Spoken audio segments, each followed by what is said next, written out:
didn't realize. Good afternoon, everybody. My name is Bruce Riefenstahl. I have a number of roles, but I'm here as the treasurer for UCEA, United Churches Elizabethtown area. Is there anybody who has familiarity with UCEA? Good. For those of you who do not, we have a campus up here on East Washington Street.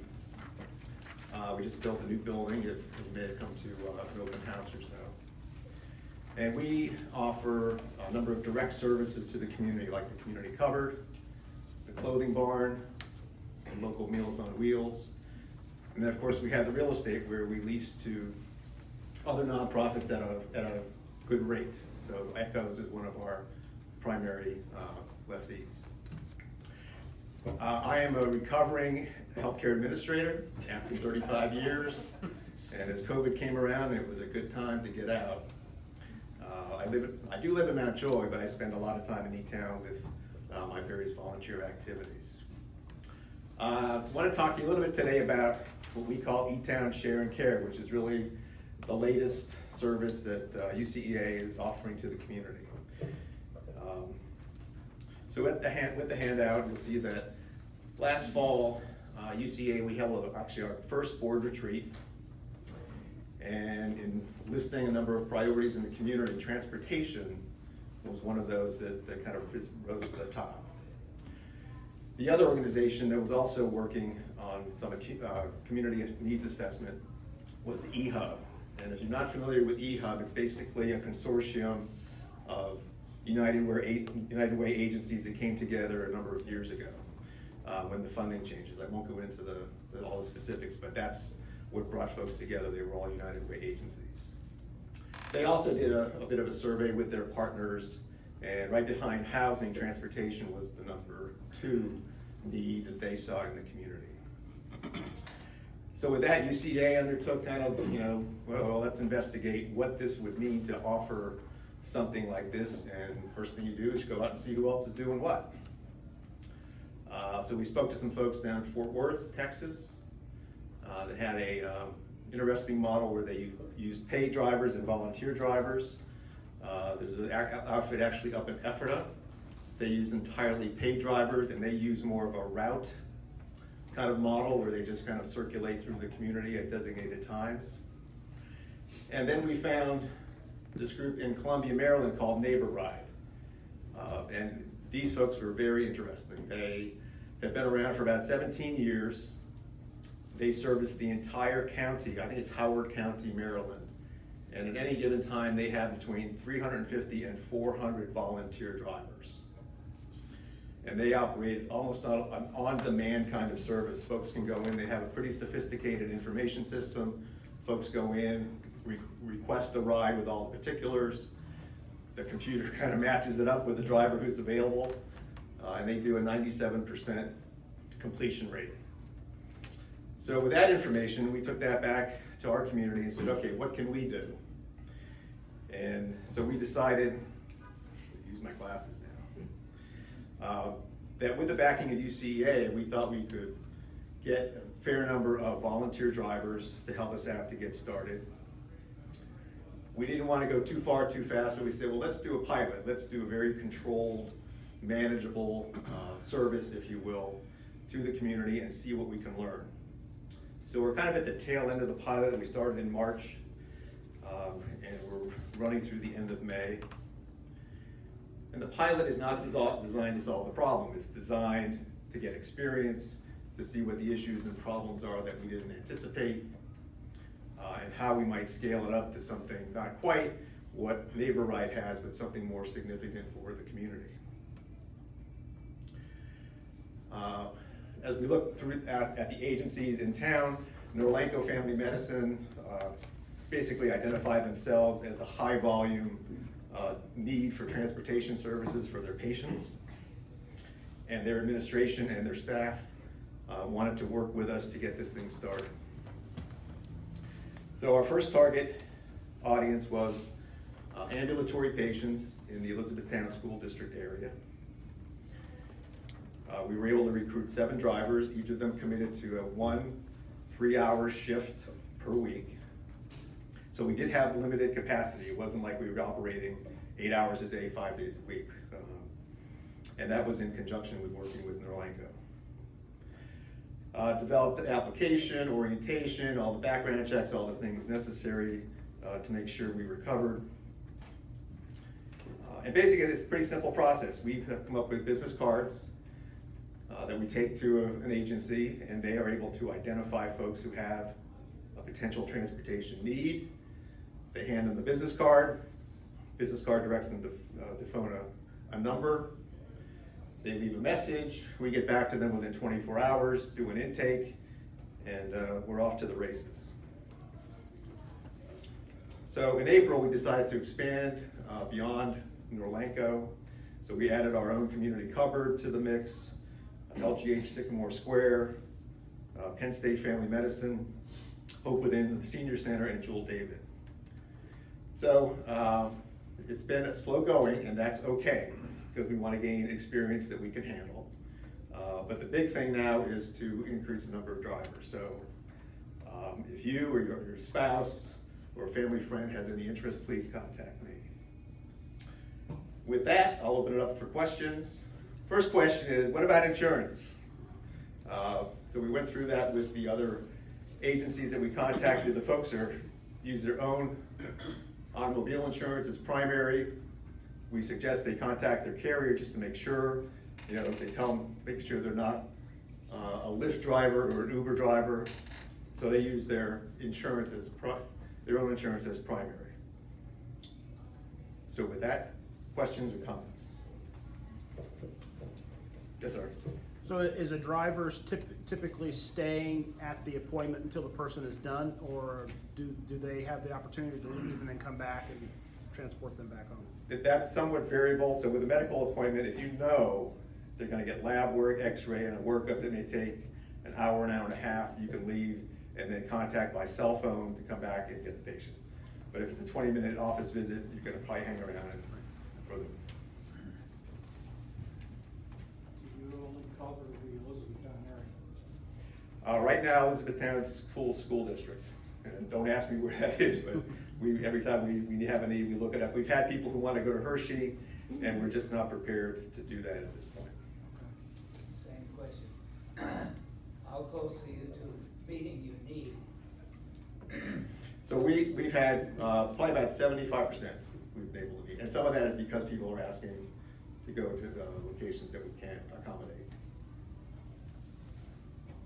So how many patients or how many rides can a driver expect? Is it during a 3-hour period? Yeah, just one. Yeah, we're trying to make this controlled, and there's always variables that come up that we're not necessarily prepared for. So, and again, with an office visit, it could turn into additional services, lab work, x-rays that would keep the patient there. So basically, for that 3-hour shift, we would target one ride.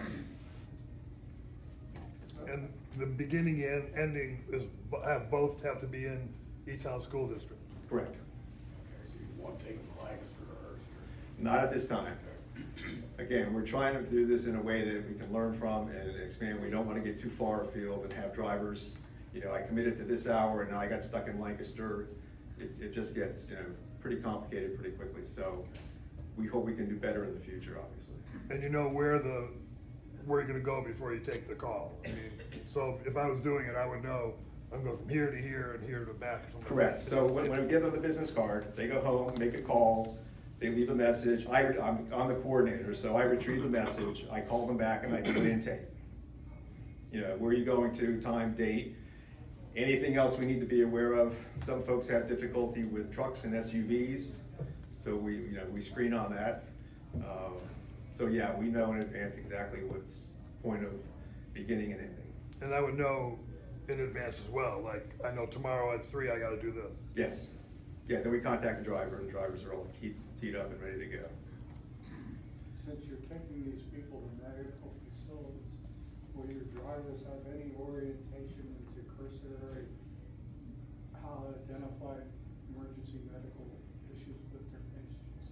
Not at this time. These are considered ambulatory patients. They're not folks that you would consider critical. I mean, something could happen, just like anybody you would take, on a ride for your car, something could happen, medical emergency. So we believe them to be in reasonably good shape. We do take walkers, we don't take wheelchairs at this point. It's just outside of our ability to handle. So emergencies can happen.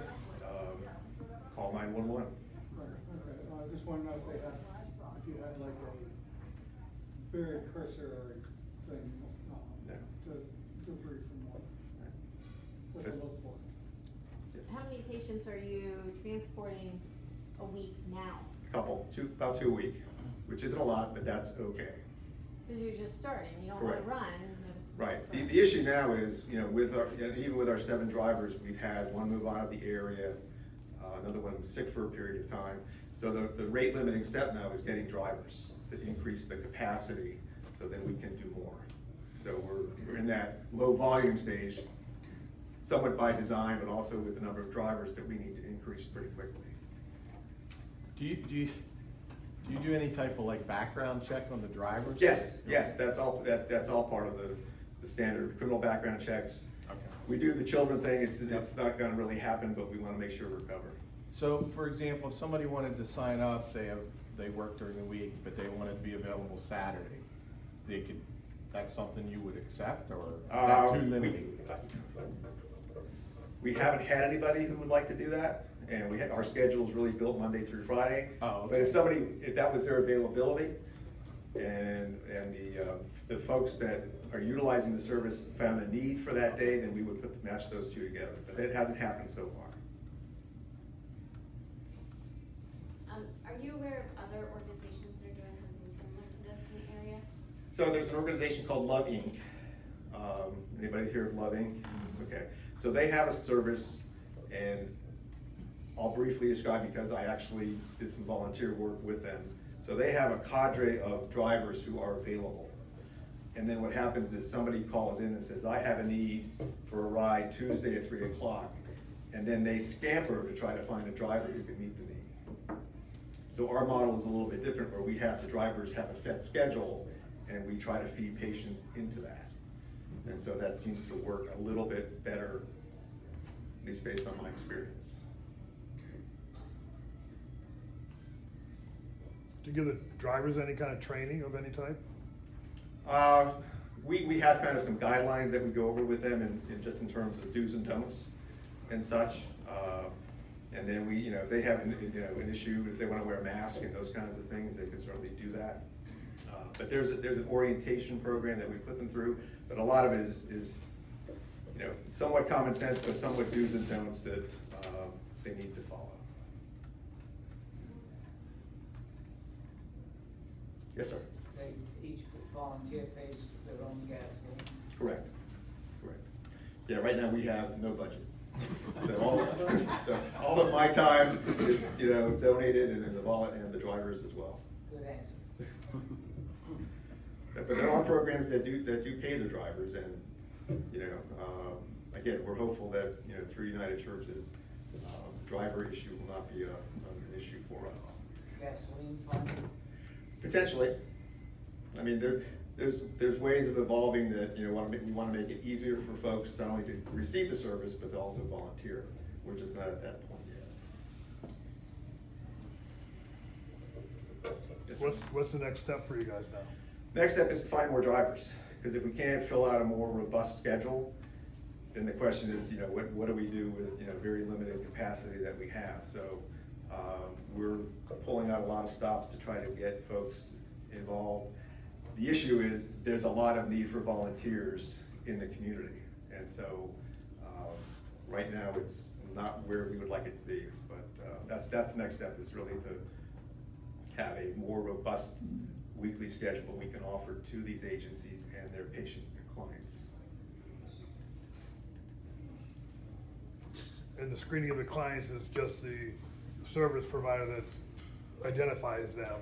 Correct, yes, it's not an open access. It comes from a provider, from an agency, and they should be engaged with that agency or that organization, and so they have some familiarity with them, and that's where they're recognizing that potential need for transportation. What's the profile of your current drivers? Retired? Older, yes, both men and women, but mostly older, a few young retirees, if you will, but mostly a little bit older. So if you can't handle a shovel in the basement of Raven Ridge, but you can drive, this would be a good one. Exactly. I couldn't have said it better myself. Anything else? Great, thank you all very much.